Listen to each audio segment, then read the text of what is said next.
Electric field due to electric dipole, विद्युत द्विध्रुव के कारण से विद्युत क्षेत्र की तीव्रता हमें देखनी है। तो विद्युत क्षेत्र की तीव्रता देखने के लिए दो स्थितियां होती है। उन दो स्थितियों में पहला होता है अच्छी स्थिति, जिसको एंड ऑन पोजीशन कहते हैं। तो एंड ऑन पोजीशन क्या है, अच्छी स्थिति क्या है, उसको जानने के लिए हम सबसे पहले देखते हैं, यदि ए बिंदु पर धन q आवेश स्थित है और बी बिंदु पर ऋण q आवेश स्थित है, इन दोनों के बीच की दूरी यदि 2a है, तो इस पूरे निकाय को, इस सिस्टम को वैद्युत द्विध्रुव कहेंगे। क्या कहेंगे? वैद्युत द्विध्रुव कहते हैं। इस वैद्युत द्विध्रुव के कारण से यह जो P बिंदु दिया गया है, इस P बिंदु पर विद्युत क्षेत्र की तीव्रता हमें ज्ञात करनी है। तो विद्युत क्षेत्र की तीव्रता ज्ञात करने के लिए हमें अलग अलग आवेशों के प्रभाव को इस P बिंदु पर देखना है। तो P बिंदु पर धन q आवेश के कारण से विद्युत क्षेत्र की तीव्रता इस प्रकार से होगी, क्योंकि हमने बताया है कि धन आवेश से विद्युत क्षेत्र की तीव्रता लंबवत बाहर की ओर निकलती है। बताए थे जब उसका विद्युत क्षेत्र का आरेख बनाए थे, तो उसमें बताते थे कि वह जो लंबवत बाहर की ओर निकलती है। तो यह जो है धन q आवेश के कारण से विद्युत क्षेत्र की तीव्रता कहाँ पर? P बिंदु पर। विद्युत क्षेत्र की तीव्रता P बिंदु पर, यहाँ पर इसको EA कह सकते हैं। EA के प्रभाव से या धन q भी लिख सकते हैं। धन q के प्रभाव से विद्युत क्षेत्र की तीव्रता, विद्युत क्षेत्र की तीव्रता के सूत्र क्या निकाले हैं?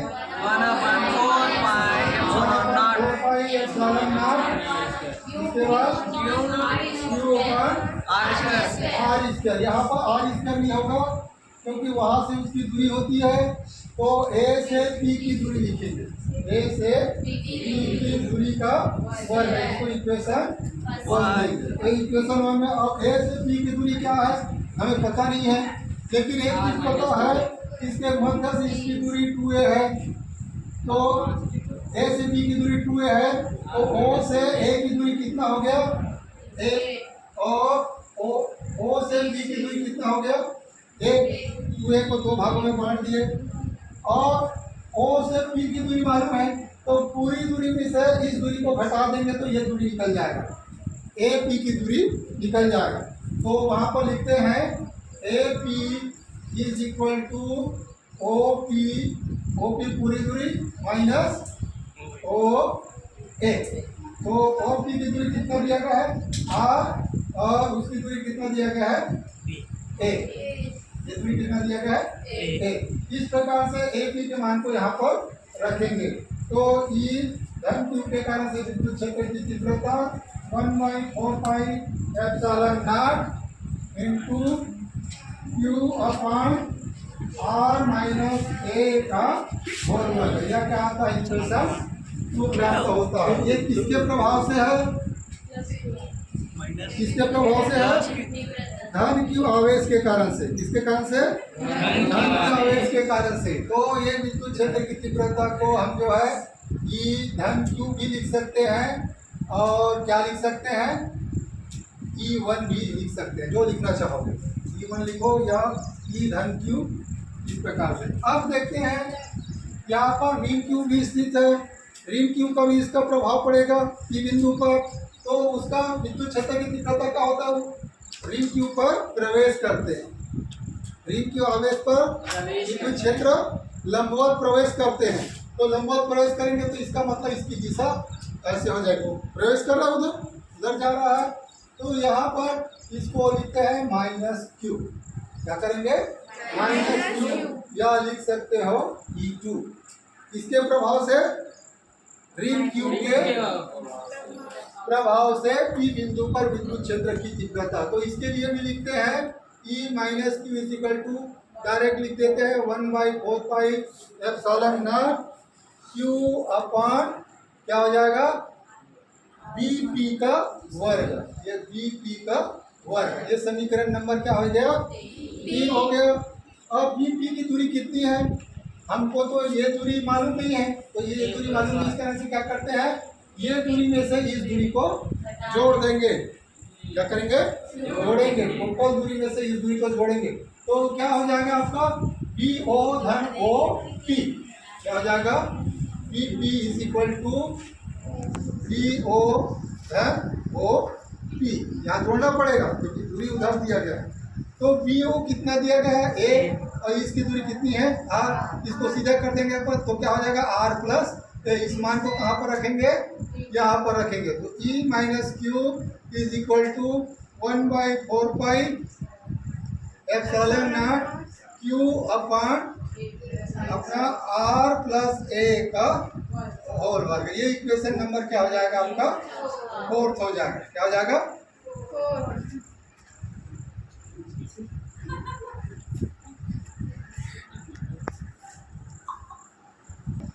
P बिंदु पर विद्युत क्षेत्र की तीव्रता दोनों विपरीत दिशा में। एक उदाहरण बताता हूँ।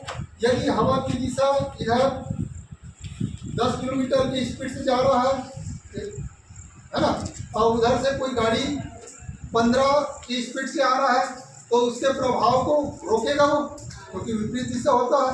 तो 15 में से 10 को घटाना पड़ता है।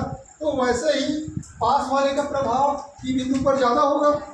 तो इस कारण से हम इसके प्रभाव से वो जो माइनस क्यू का प्रभाव है, विद्युत क्षेत्र की तीव्रता E2 को क्या करेंगे, आपस में घटाएंगे। तो P बिंदु पर परिणामी विद्युत क्षेत्र की तीव्रता ज्ञात होगी। नेक्स्ट, तो लिखेंगे कुल परिणामी विद्युत क्षेत्र की तीव्रता P इज इक्वल टू, हम जो है धन क्यू के प्रभाव से विद्युत क्षेत्र की तीव्रता में से ऋण क्यू के विद्युत क्षेत्र की तीव्रता को घटाते हैं, या इसी को E1 माइनस E2 इस प्रकार से भी लिख सकते हैं। तो दोनों के मान को लिखेंगे 1/4 pi epsilon naught Q upon R minus A का होल वर्ग, उसके बाद minus 1/4 pi epsilon naught Q upon R plus A का होल वर्ग। जो कॉमन चीज़ है उसको कॉमन ले लेंगे। कॉमन लेंगे तो 1/4 पाई एप्सिलॉन नॉट आ गया, क्यू भी बाहर आ गया। जो अंदर बच गया उसको लिख लेते हैं। अंदर क्या क्या बच रहे हैं, 1 बाई आर माइनस ए का होल वर्ग minus 1 by are plus A का होल वर्ग। इसमें इसका क्या लेंगे, लसा लेंगे।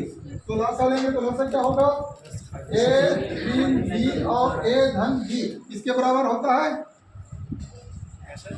ए का वर्ग और बी का वर्ग, इस प्रकार से होता है। तो हम इसको अलग अलग भी लिखते हैं, आर माइनस ए का होल वर्ग आर प्लस ए का होल वर्ग। इससे इसको डिवाइड करेंगे, ये कट जाएगा, ये बचेगा।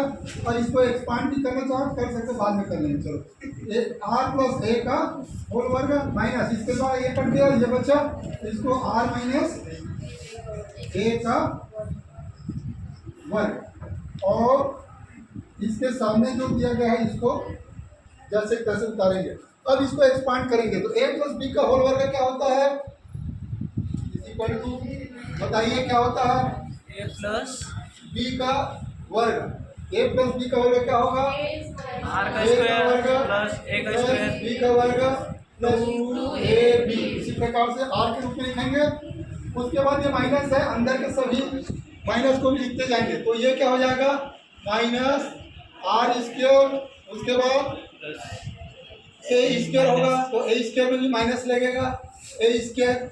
उसके बाद अंदर माइनस रहता है, माइनस से माइनस गुणा करके क्या हो जाएगा, प्लस हो जाएगा, प्लस 2RA पूरे का बटा। पूरे के बटे नीचे को हम क्या लिखेंगे, ए का वर्ग और बी के वर्ग के रूप में लिखते हैं। ये आर का वर्ग और ए का वर्ग, तो ये हो गया आर का वर्ग माइनस ए का वर्ग, और बाहर तो दोनों में वर्ग लगा हुआ है। जो जो कटता है काट देते हैं। इसको इसके साथ काट दिए, इसको इसके साथ काट दिया, और दोनों धन है तो क्या हो जाएगा, आपस में जुड़ जाएगा। जुड़ने पर वह मान क्या प्राप्त होगा उसको देखते हैं। तो वह मान हो जाएगा आपका Q/4 पाई एप्सिलॉन नॉट, अंदर बच रहा है 4 को अलग अलग कर लेते हैं, 2a इंटू 2r, इस प्रकार से 2RA दिया गया तो 4RA होगा, जिसको दो भागों में बांट दिए, 2a इंटू 2r। अपन इसको क्या लिखेंगे, R square minus a square का होल वर्ग। अब हम इस प्रकार से क्यों किए हैं, क्योंकि हमें मालूम है कि Q इंटू 2A किसके बराबर होता है? P के बराबर। वैद्युत द्विध्रुव आघूर्ण के बराबर होता है। तो P is equal to Q into 2A के बराबर होता है। इसको इस समीकरण 5 में पुट कर देंगे। कहाँ करेंगे? समीकरण 5 में पुट करेंगे तो E is equal to 1/4 pi epsilon naught, ये Q विलोपित हो गया तो ये क्या चेंज हो गया?